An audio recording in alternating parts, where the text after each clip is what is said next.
Hi guys, Saint Vicious here, and I wanted to talk about the new TFT patch 14.8.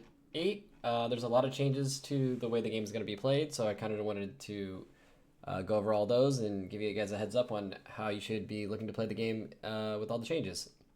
So let's hop into it. Uh, Biggest change for me on this patch, or the two biggest changes, are first off, the player damage is getting changed to where you will take less damage early if you're getting kind of blown out of the water. Like, let's say you lose by like 5 units in the early game, you're going to take less damage. But if you only lose by like one or two, you're going to take like about the same or maybe even a little bit more because of the way they changed it. And how this is going to impact the game is that I think lose streaking in stage 2 is going to be a lot more prevalent. So I think it's going to bring back those kind of strategies. Also, going for smaller win streaks is going to be good too. But I definitely think you're going to see people that are going to be lose streaking into like stage 3. Also, like Fortune is going to get like buffed with this because if you lose streak with Fortune, obviously it's really good. So you're going to have more health. And then the next thing is the shop odds. They lowered the 3-cost odds from 40% to 36. So it's going to make rerolling a lot worse. It's going to be a lot harder to hit some of those reroll builds. And this is just kind of going with like the whole big push that they're doing this patch where they're kind of like trying to lean into getting more like of a 4-cost meta and 4 and 5 costs, which we're going to talk about later in the patch.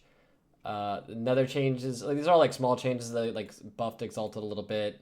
They nerfed Set's Omnivamp and buffed Cinder a little bit. Like all these changes don't really do that much. Like the Exalted changes, I personally feel like Exalted is just something you play like at level 9 if it fits or level 10. You generally don't really play it like any other time. I don't really think it's like that good early game, but I think it'll kind of like push this into being a little bit more wanted into like at the level 9, level 10 boards. But I would generally ignore it in like the lower levels. They pretty much nerfed all the Ink Shadow items down the board, which definitely need to happen. Like all of these items are like ridiculously broken. This will probably mean that like Shenna is like going to be like pushed down, and like I don't think people play Shenna as much with these changes. And also like Kaisa and Udyr are going to be getting a little bit nerfed because of that too. They nerfed Kale, but doesn't really matter, and they nerfed Heavenly, like the full vertical bonus at 225. But the only thing that got touched is like the full Heavenly bonus when you have the spat. So everything else is like below that is like pretty much good to go. So I don't really think this is gonna change that much of Heavenly. Like I still think Heavenly will be super powerful and obviously like one of the best comps in the game still, even though they nerfed that. Garen doesn't really matter. Gnar, they changed like the way he converts his AP, so he'll be a little bit stronger as like an early big game carry maybe. I think this is, for me personally, I think this is overall nerfed to Gnar, so maybe like Gnar reroll won't be as prevalent in the meta. They buffed Riven's AD a little bit. I don't think that changes much. Like maybe they're trying to push like Riven reroll, but the thing is they nerfed Titans, which we're gonna talk about later in the patch. So I don't really think that's gonna be a thing. Senna, they kind of like adjusted her to where she's like more reliable, like hitting targets, and they kind of like changed her damage a little bit too. I don't really think that's gonna make that big a deal because I think as I said, like I don't think Shen is gonna be like as popular anymore. They buffed Zyra a little bit, but not by much. I think, and they also increased her plant missile speed.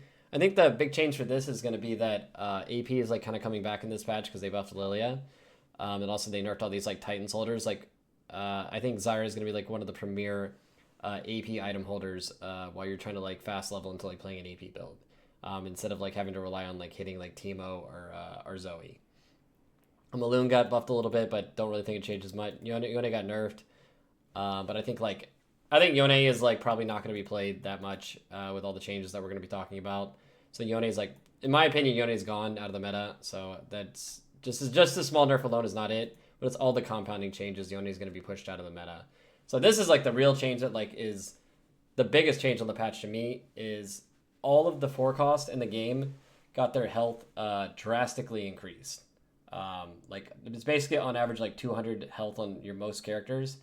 It's like all the way down the board. Every single 4-cost got their health buffed. And then Kaisa got her attack speed a little bit nerfed. Lee Sin got a decent AD buff. Lilia got a really large AP buff, in my opinion. I think Lilia is going to be very good on the next patch. Morgana got her attack speed buff. Doesn't really change that much with her. But aside from that, it's just all health buffs. I think one of the two big standouts for this are like the Lilia damage buff and the Lee Sin buff. Like you wouldn't think Lee Sin's good, but like I think Lee Sin's going to be better. I think you'll play him in like in a Heavenly build where you're going to play like vertical Heavenly, and then you'll play Lee Sin plus Kane duo carry. And instead of like rolling on 7 to get Yone, you'll level to 8 for Kayn and Lee Sin, and then cap your board by putting Aurelia and Wukong on the board, and like maybe Lissandra. So I think Lee Sin will definitely be like a good like duo carry kind of thing with Kayn, or maybe even like duelist, like you can like power level and like play more around that and not have to rely on Volibear as much. So I definitely think this is like a build you're going to be looking at. I think Lee is going to be very good.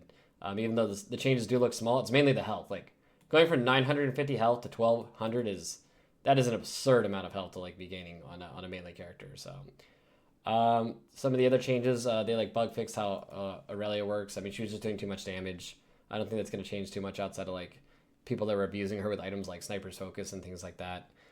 Boiling Point got nerfed, which is, I mean, it should. It was like it was really OP. It's like basically guaranteed top 4.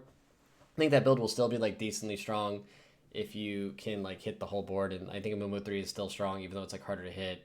But overall, I think, Porcelain Reroll is still fine. Like not that, I don't think it's like that much of a difference. Can still play that. Fine Vintage, I feel like I don't want to say got gutted, but going from 3 to 4 means you're like sacking a lot of rounds in the early mid game. So I think Fine Vintage is going to be like really hard to play unless you have like a multiple, like a 5-item opener, or like some type of event that gives you a bunch of items. Otherwise, like you're going to bleed out way too hard in stage 3 if you try to play Fine Vintage. Everything Must Go got disabled. I think, obviously everybody hates that augment. We don't need to talk about that anymore. Like that augment is just complete BS. Like, it's good thing it got disabled. They made Giant Slayer threshold higher, but that's because all the 4 cost units are pretty much in that Giant Slayer threshold because they buffed all the health. So that's just to go along with that. It's not actually a buff to the item or a nerf to the item.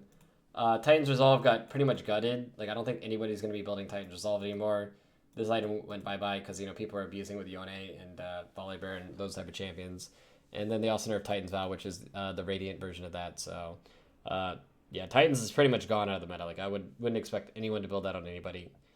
Porcelain got the attack speed nerfed at 6 Porcelain, and the Porcelain damage reduction also got nerfed. So that's like pretty big if you're gonna go for. I mean, before it's like you get 2 Porcelain spats, you just like auto win the game almost.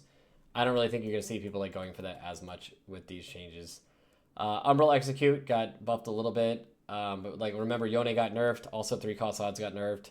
So I don't really think you're gonna see anybody playing like vertical Umbral unless like I don't know you get like 2 spats or something like that. So would not expect to see like people playing Umbral. Kiana got buffed. That's just mainly to buff her as an item holder. Teemo got buffed at 3-star. I don't really think that changed very much. Volibear got nerfed on his mana. I mean, we already talked about it. 3 cost odds are nerfed, and Titans got nerfed, so Volibear is just like completely gone from the meta.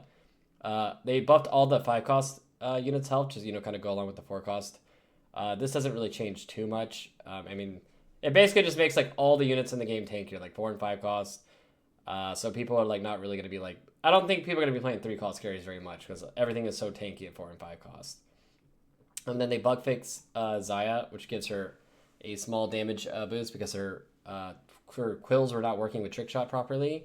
I mean, Xayah was already really strong in the meta, I feel like, and this is going to push her over. I think she's still going to be like pretty much the premier 5 cost like AD carry. Like, I think she outshines Aurelia in a lot of situations. And also she like fits the Dragon Lord board a lot better. So Xayah's going to be like one of the big go-tos. I mean, she's just really, really, really strong. And these are just kind of like little things that don't really matter too much, like big grab bag giving the same component. Like I've had games where, I'm playing AD and I take big grab bag and it gives me like 3 tiers. And I'm like, well, screw this game, then you're not really going to have those situations happen. So then just a lot of bug fixes. So if you're like looking for what to play in the meta, like I think the meta is just going to be all like push levels, play for 4 and 5 costs, play tempo, like mastering lose streak. Like you want to be good on this patch, master lose streaking, master like playing like a strong board win streak into like fast 9 or like fast 8 or things like that. And then making those good in 4 and 5 cost builds. And then also, like we said, AP is back on the menu. So hope that talking about this helped you guys out and gives you guys kind of an idea of like what to play on the patch and how it's going to change the patch. And I'll see you guys next time. Bye bye, friends.